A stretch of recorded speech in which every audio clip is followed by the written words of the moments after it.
আসসালামু আলাইকুম। কোরআনের পাখি, কোরআনের বুলবুলি মরহুম আল্লামা দেলাওয়ার হোসেন সাঈদী রহমতুল্লাহ আলাইহি সম্পর্কে পুলিশ কর্মকর্তা মুহিবুল্লাহ ভাইয়ের আবেগময় কথাগুলো শুনুন, তারপর ইনশাআল্লাহ কথা বলবো। শুনুন আগে আপনারা।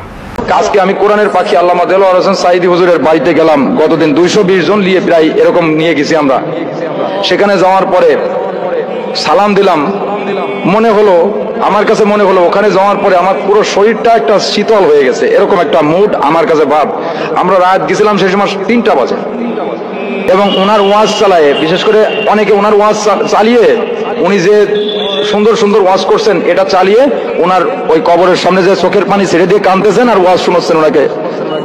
হে কোরআনের রাহাবত, আল্লামা কোরআনের পাখি, আজকে দেখো তোমার ওয়াজ আমরা শুনি, কিন্তু তুমি আজ দুনিয়ায় নাই। আল্লাহ পাক রব্বুল আলামিন দেখেন, আল্লাহর ওলি তারা দুনিয়ায়ও পৃথিবীর কেউ যদি তাদের ইজ্জত নিয়ে টানাটানি করে তারাই বেইজ্জতি হয়ে যায়, যার বাস্তব প্রমাণ আমরা অনেক পাইছি। নমরুদ থেকে শুরু করে, ফেরাউন থেকে শুরু করে, হামান থেকে শুরু করে, আবু জাহেল থেকে অনেক প্রমাণ আমরা পাইছি।